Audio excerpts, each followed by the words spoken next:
everyone, the team of Legal Crews are here with another new topic, Sources of Indian Constitution. We make our video brief and informative as much as we can. By not wasting much time, let's get started. Indian constitution, जैसा कि हम जानते हैं कि भारत के संविधान को 26 नवंबर 1949 को बनकर तैयार किया गया। ये पूरी दुनिया में सबसे लंबा कॉन्स्टिट्यूशन है और ऐसा कहना इसलिए भी सही है क्योंकि हमारे देश में अलग अलग प्रकार की भाषा, धर्म और संस्कृति देखने को मिलती है और इन्हीं सब को देखते हुए हमारा कॉन्स्टिट्यूशन अलग अलग देशों से प्रभावित होकर बनाया गया। कॉन्स्टिट्यूशन असेंबली ने उस समय के भारत की विविधता को ध्यान में रखते हुए सभी कंट्रीज़ के प्रोविजंस में से बेस्ट और सूटेबल प्रोविजंस हमारी कंट्री के कॉन्स्टिट्यूशन के लिए चुनकर एक ड्राफ्ट तैयार किया। दूसरे देशों के अनुभव से सीखने में कोई संकोच नहीं होना चाहिए। बस इसी सोच के साथ भारत के संविधान में ऐसे कई फीचर्स थे जो दूसरे देशों से बोरो किए गए थे। इंडिया की प्रॉब्लम्स और नीड को पूरा करने के लिए जो सूट किए वो फीचर्स उन्होंने दूसरी कंट्री से एब्जॉर्व किए। कॉन्स्टिट्यूएंट असेंबली ने सबसे बेस्ट प्रोविज़न को चुना और उन्हें अपना बना लिया। तो अब हम चलते हैं 1946-47 में, जब इंडिया की कॉन्स्टिट्यूएंट असेंबली ने बैठकर कॉन्स्टिट्यूशन बनाना स्टार्ट किया था। तब हमने मेनली इन 11 सोर्सेज पर रिलाई किया कॉन्स्टिट्यूशन बनाने के लिए।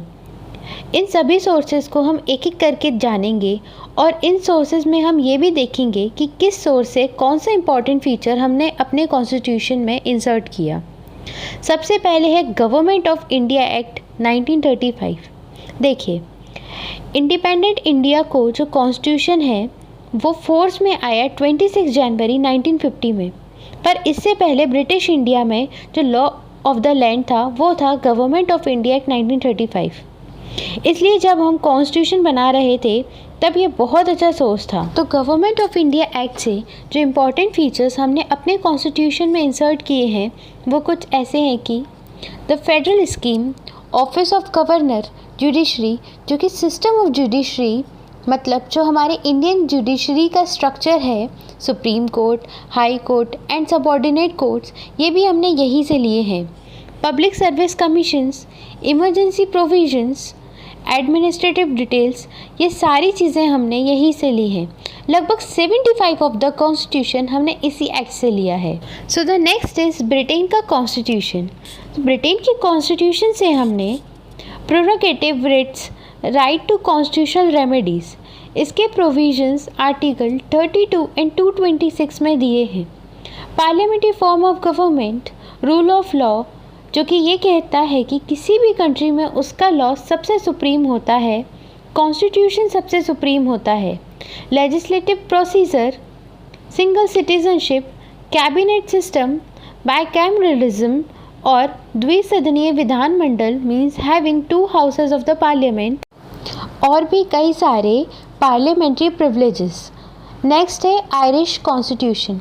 तो आयरलैंड के कॉन्स्टिट्यूशन से जो सबसे इम्पॉर्टेंट प्रोविजंस हमने लिए हैं वो है directive principles of state policies, जो कि दिए आर्टिकल 36 से आर्टिकल 51 तक, जो गाइडलाइंस होती हैं कि किसी भी स्टेट को कैसे गवर्न करें और किस तरह की पॉलिसीज़ और लॉ बनाने चाहिए। इसके साथ ही हमने लिया है nominations of the members of Rajya Sabha का procedure and method of election of the president का प्रोसीजर। तो नेक्स्ट अब हम देखेंगे यूएसए का कॉन्स्टिट्यूशन। तो सबसे इम्पॉर्टेंट फीचर्स हमने लिए हैं वो थे फंडामेंटल राइट्स मीन्स मौलिक अधिकार। मौलिक अधिकार वो राइट्स होते हैं जो किसी व्यक्ति के जीवन के लिए मौलिक होते हैं, इसलिए कॉन्स्टिट्यूशन हर व्यक्ति को वह अधिकार देता है। इसमें स्टेट का कोई इंटरफेरेंस नहीं होता और ये सोसाइटी के हर पर्सन को बराबर दिए जाते हैं। ये आर्टिकल 12 से 35 में दिए गए हैं। नेक्स्ट है जुडिशियल रिव्यू। कॉन्स्टिट्यूशन में इसको कहीं डिफाइन नहीं किया गया, बट इससे रिलेटेड प्रोविजंस हमें आर्टिकल 13 में देखने को मिलते हैं। ये इंश्योर करता है कि कोई लॉ नहीं हो जो फंडामेंटल राइट्स को वायलेट करता हो। इसके अलावा हमने दो बहुत इम्पॉर्टेंट पोस्ट के रिमूवल के प्रोविजंस यूएस के कॉन्स्टिट्यूशन से लिए हैं, impeachment of president and removal of supreme court and high court जजेस, और कुछ इम्पॉर्टेंट प्रोविजंस जैसे post of vice president, preamble of the constitution and independence of the judiciary. अब नेक्स्ट है कनाडा का कॉन्स्टिट्यूशन। तो कनाडा के कॉन्स्टिट्यूशन में हमने देखा कि दो तरह की गवर्नमेंट, सेंट्रल और स्टेट गवर्नमेंट्स होती हैं, पर ज़्यादा पावर सेंट्रल गवर्नमेंट के पास रहती है। तो ये जो फेडरल स्ट्रक्चर है वो हमने कनाडा से लिया है। एक quasi federal of government, federal system with a strong centre government, appointment of state governors by the centre, advisory jurisdiction of the Supreme Court, residual power between the central government and state government, and wasting of residual power in the center। Residual power क्या होती है? तो ये वो power होती है जब कोई मैटर यूनियन, स्टेट और कंकरेंट लिस्ट में नहीं होता तो सेंट्रल के पास उसके लिए लॉ बनाने की पावर आ जाती है।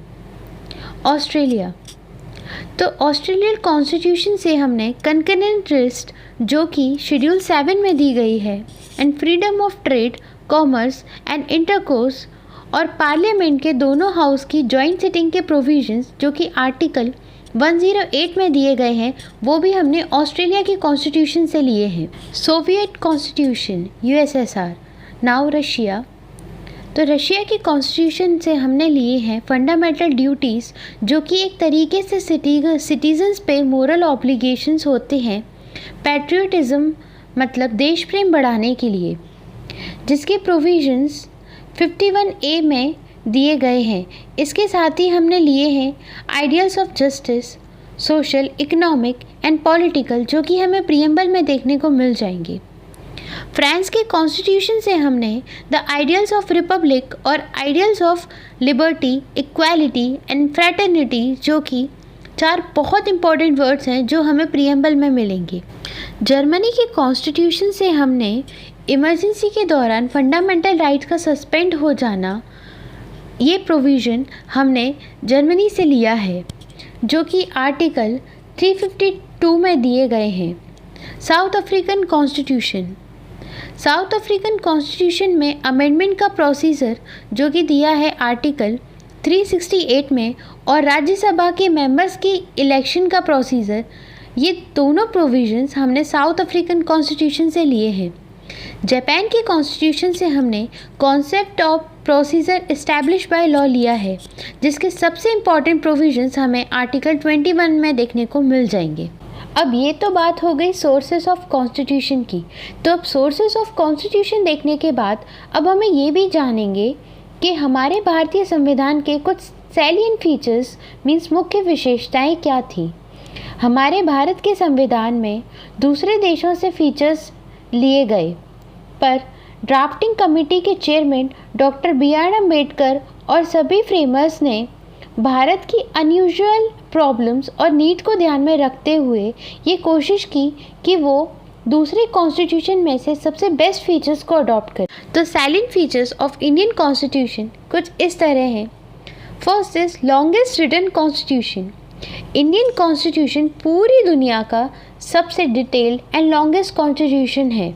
लाइक एग्जाम्पल, अमेरिकन कॉन्स्टिट्यूशन में ओरिजिनली 7 आर्टिकल्स थे और ऑस्ट्रेलियन कॉन्स्टिट्यूशन में ओरिजिनली 128 आर्टिकल्स थे, बट इंडिया की कॉन्स्टिट्यूशन जब वो बनकर तैयार हुआ तो उसमें ओरिजिनली 395 आर्टिकल्स थे। Next is partially rigid and partially flexible. Constitution के कुछ प्रोविजंस को सिंपल मेजॉरिटी से अमेंड किया जा सकता है, इसलिए इसे फ्लेक्सिबल कहते हैं। बट कुछ प्रोविजंस ऐसे भी हैं जिन्हें 2/3 मेजॉरिटी और लॉन्ग प्रोसीजर की ज़रूरत होती है, जैसे कि प्रेसिडेंट का इलेक्शन, जिसे ये पार्शियली रिजिड कॉन्स्टिट्यूशन बन जाता है। Next is democratic Republic. India को डेमोक्रेटिक रिपब्लिक कंट्री इसलिए कहा जाता है क्योंकि हेड ऑफ द स्टेट आम जनता के द्वारा चुना जाता है। एक डेमोक्रेटिक रिपब्लिक कंट्री में पावर लोगों के पास होती है, जनता चुनती है और मेजॉरिटी डिसाइड करती है। Next is federation. जैसा कि हमने पहले भी इसी वीडियो में देख चुके हैं कि फेडरेशन यूनियन और स्टेट के बीच का रिलेशन को बताता है। अब कुछ फीचर्स ऐसे हैं जिन्हें हम बहुत अच्छे से जानते हैं, जैसे कि fundamental rights, fundamental duties, directive principles of state policy, parliamentary form of government, single citizenship, secular state, judicial review and adult suffrage. अब इसमें इंडियन कॉन्स्टिट्यूशन हमें ये बताता है कि इंडिया एक सेकुलर स्टेट है, क्योंकि यहाँ लोगों को अपनी चॉइस के रिलीजन प्रैक्टिस करने की आज़ादी दी गई है। एडल्ट सफरेज से मतलब यूनिवर्सल एडल्ट फ्रेंचाइजी से है, जिसमें हर एडल्ट को वोट देने का राइट होता है। So that's all for the today. Thank you so much for watching. If you like what we share with you, then please hit the like button, comment below for any doubt you have, share and subscribe our YouTube channel for more updates. Hit the bell icon. Our next video will be Preamble of the Constitution. So see you in the next one.